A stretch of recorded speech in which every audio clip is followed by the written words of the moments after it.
The next analysis we'll discuss is phoneme discrimination, which is implemented via the ABX task, which was introduced by Schatz et al. In 2013. So this task consists in a discrimination decision concerning three different stimuli. In this particular case, we're talking about syllables, simple syllables. So the idea is that X and B share a phoneme. That is, in this case, they share the consonant. It's tu and t. They have the same consonant, but they have a different vowel. So they form a minimal pair. Whereas A and X do not share any phonemes and thus are not a minimal pair. And so the idea is that we will ask a person or a system performing this task to decide whether X is closer to B or to A, and to the extent that the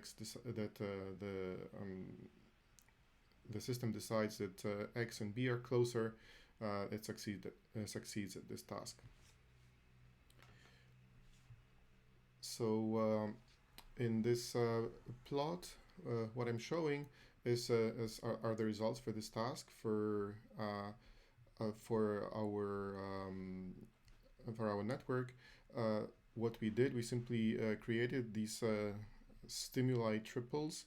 We synthesized spoken versions of them. We passed them through the network. We extracted the representations at the different layers. And then we measured cosine similarity between these stimuli and computed the accuracy on this task. What is depicted in this plot is the case where both the target and the distractors, or A and B, belong to the same phoneme class, meaning that they are both fricative, or they are both a vowel, or they are both a nasal. And so we can see that for each of these phoneme classes, the particular shape of the line is quite different. However, there are some overall patterns that are shared, and it looks like for most classes the best performance is at the recurrent layer 2. Sometimes it's at recurrent layer 1. So we can see that to the extent that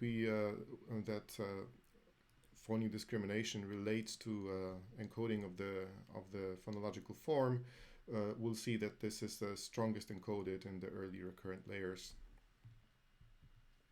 So the interim summary of what we've seen so far in these analyses, in general, is that bottom layers encode form more strongly. Top layers encode meaning more strongly. However, even top layers are not completely form invariant, as we saw in the synonym experiment. In this paper, we also reported the following plot, which was phoneme decoding. Phoneme decoding is the simple scenario where we extract representations for small, short slices of utterances, and then we try to train an external classifier using these representations as features, and the classifier's task is to label each input with a phoneme label. And so we know the phoneme labels because we synthesize these spoken utterances.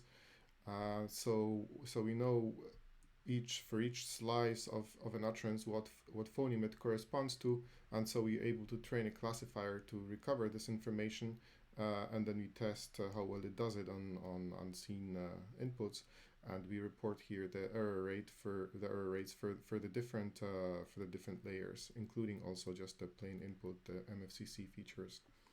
And so again, what we see in this plot is that this error is the smallest at recurrent layer 1 or 2, which is consistent with the ABX experiments I showed previously, namely that phonological form is most strongly encoded in somewhere in that part of the network. And so we saw another. What we see here is a similar experiment done in a different paper that is on also on a network which is trained to in this particular case, this network is trained for ASR, right? So this is not a visually grounded model. This is just an ASR model, but the experiment is the same. It's a phoneme decoding or phoneme classification for different layers. For these different lines correspond to different data sets. And so what you see that in here they report accuracy, so you have to invert the plot in a way, but the patterns are somewhat different. But again, we see some differences between the different layers. The recurrent layers seem to have the highest accuracy. The middle ones, or so that is perhaps not something very surprising, because that's a different model. It only really does transcribes speech into the written form. So we would perhaps expect that here encoding of the form would be the strongest not in the early recurrent layers, but perhaps in the late recurrent layers, and that's what we see. So the reason I'm showing these plots is that further later we discovered something interesting, and that is shown in this particular plot. So what we did here is the same experiment with the updated version of the model. This is actually done on FlickR8K data, so not on synthetic speech, but on human speech. But in here, what we did, we not only tried this experiment on a trained model, but we also did the same experiment with a model which is untrained. So it's the weights of the model are randomly initialized, and then no training is carried out. These are the lines, the three different random initializations corresponding to the cyan lines in the plot.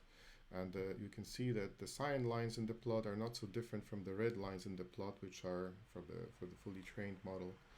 And so that indicates that these phoneme decoding experiments, and perhaps the other experiments that I reported previously,